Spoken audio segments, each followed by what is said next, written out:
तो अपन इसके बारे में थोड़ा सा पढ़ चुके थे, इसके बारे में आगे से अपन पढ़ेंगे। अगला टॉपिक है अपन का पादपों में कार्बोहाइड्रेट के अतिरिक्त अन्य खाद्यों का संश्लेषण। अन्य जो खाद्य पदार्थ होते हैं उनका संश्लेषण। अपन ने कार्बोहाइड्रेट के बारे में पढ़ लिया था कि कार्बोहाइड्रेट का संश्लेषण कैसे होता है, पर और भी पोषक तत्व पाए जाते हैं उनका संश्लेषण कैसे होता है। तो मैं थोड़ा सा बता दूं इसके बारे में। कार्बोहाइड्रेट किनसे मिलकर बना होता है?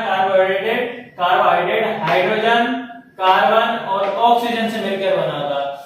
इसी प्रकार अन्य अपन के खाद्य पदार्थ है प्रोटीन। अब प्रोटीन कैसा है? नाइट्रोजनी पदार्थ है।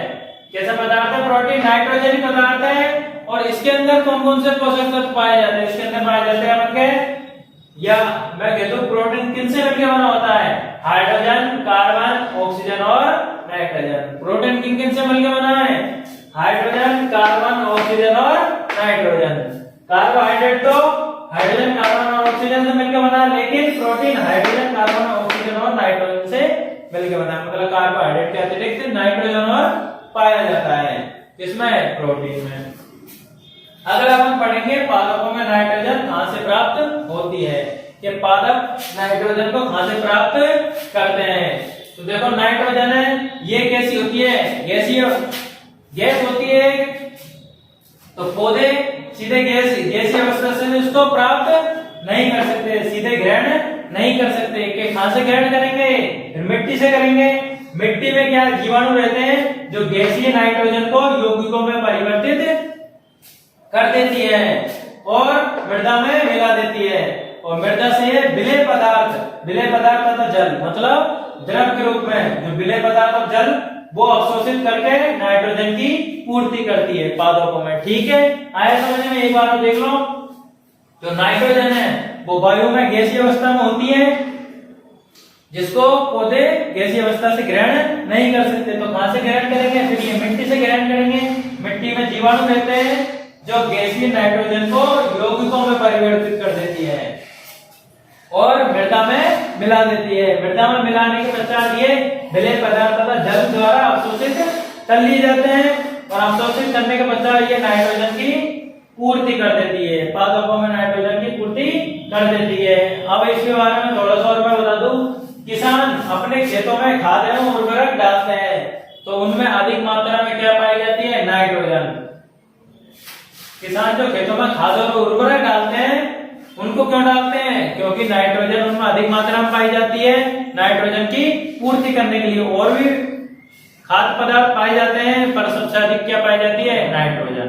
ठीक है बच्चों, अब अपन पढ़ेंगे पादपों पोषण की अन्य विधियां। ये पादपों पोषण की अन्य विधियां कौन कौन सी है? जिन पादपों में प्रकाश संश्लेषण क्रिया नहीं होती, क्लोरोफिल नहीं पाया जाता, तो वो अपना भोजन किस प्रकार से ग्रहण करते हैं? गलने से। बहुत सारे ऐसे पादप हैं जिनमें क्लोरोफिल नहीं होता, तो वो क्लोरोफिल नहीं होता तो वो भोजन कैसे ग्रहण करते हैं? तो देखो अपन ऐसे पादप होते हैं जिनमें क्लोरोफिल नहीं होता, तो वो कैसे प्रणाली से भोजन ग्रहण करते हैं? विषमपोषी प्रणाली से। विषमपोषी मैंने बता दिया था आपको विषमपोषी की परिभाषा।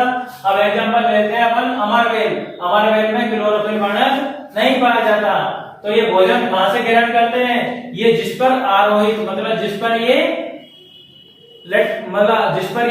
लटके रहते हैं, जिस पर ये आरोहित मतलब जिस पर एक तरह से अपन कहते हैं कि जिस पर ये ढके रहते हैं, उन पर बंधे रहते हैं, उनके शरीर पर चिपके या उनके शरीर के अंदर रहते हैं। तो जिस पर ये आरोहित रहते हैं उसको तो अपन कहते हैं परपोषी, और हमारे स्वयं कैसा? परजीवी। तो अपन परपोषी को तो क्या कहेंगे? परपोषी को तो कहेंगे जिससे भोजन जो भोजन अपन को दे रहा है उसको तो परपोषी, और जिससे भोजन ग्रहण करते हैं वो परजीवी। ठीक है, आया समझ में? परपोषी की परिभाषा क्या हुई? जिससे अपन भोजन ग्रहण कर रहे हैं, जो भोजन दे रहा है वो तो परपोषी, और जो भोजन ग्रहण कर रहा है वो परजीवी। आया समझ में?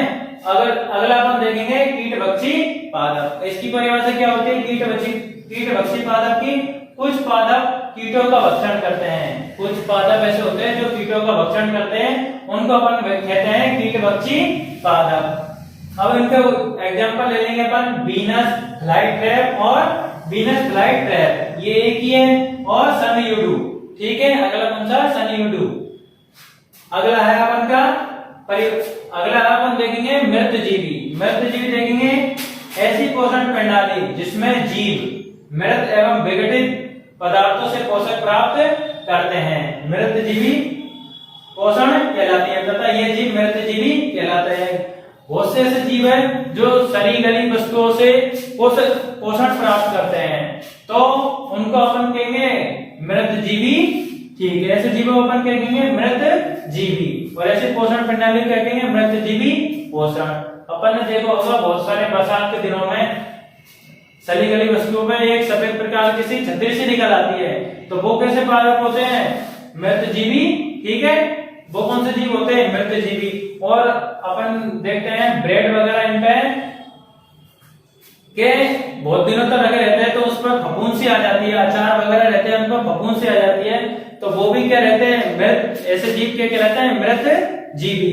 अपन इनमें एग्जांपल ले ले कवक या फंजाई। जो अपन जो अचार ब्रेड वगैरह जो फफूंद लग जाती है अपने कपड़ों पर बरसात के दिनों में नमी के कारण जो फफूंद लग जाती है उसको अपन क्या बोलते हैं? कवक या फंजाई। आया समझ में? ठीक है, आगे देखेंगे अपन सहजीवी संबंध। सहजीवी संबंध क्या कहलाता है? देखो कुछ जीव ऐसे होते हैं जो एक दूसरे के साथ रहते हैं तथा अपना आवास और पोषक तत्व एक दूसरे के साथ बांटते हैं, ऐसे जीव क्या कहलाता है? सहजीव। ऐसे संबंध क्या कहलाता है? सहजीवी संबंध।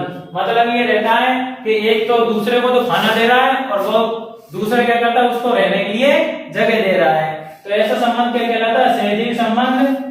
इसको उदाहरण ले लें अपन लाइकेन। लाइकेन दो सहजीवी, इसमें एक तो पाया जाता है शैवाल और एक कवक।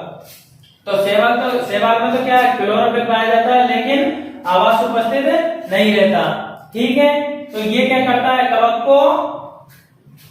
को तो देखो ये कवक को क्या करता है? क्लोरोफिल देता है, इसमें क्लोरोफिल पाया जाता है, तो ये कवक को तो क्लोरोफिल देता है और क्या करता है?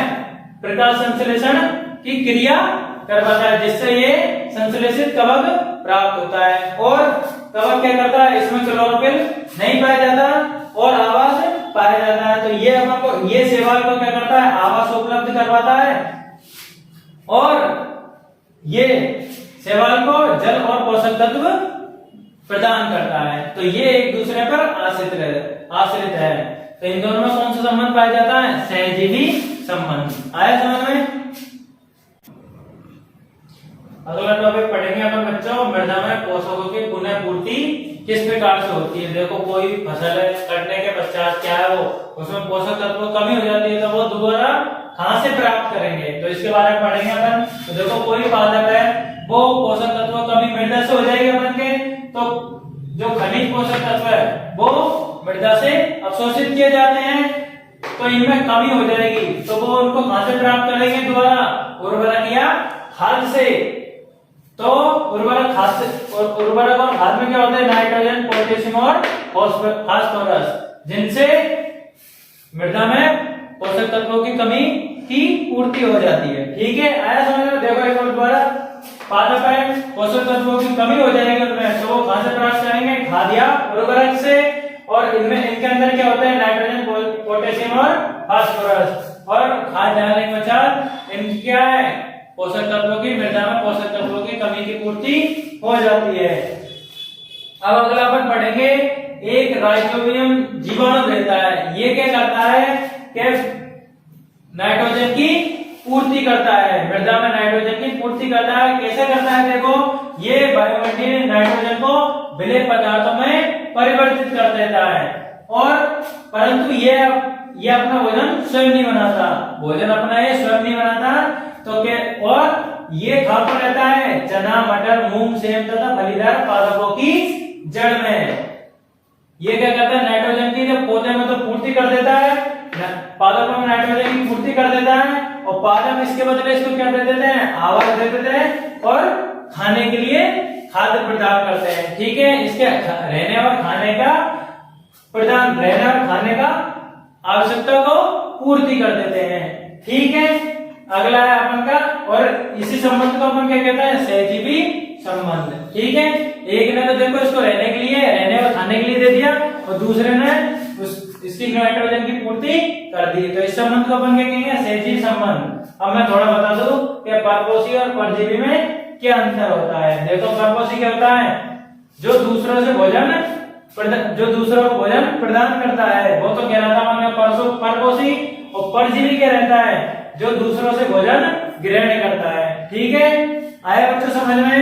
अपन का लेसन नंबर 1 यहीं पर समाप्त होता है। अगर आपको इसमें कोई दिक्कत आए तो आप हमें बताएं।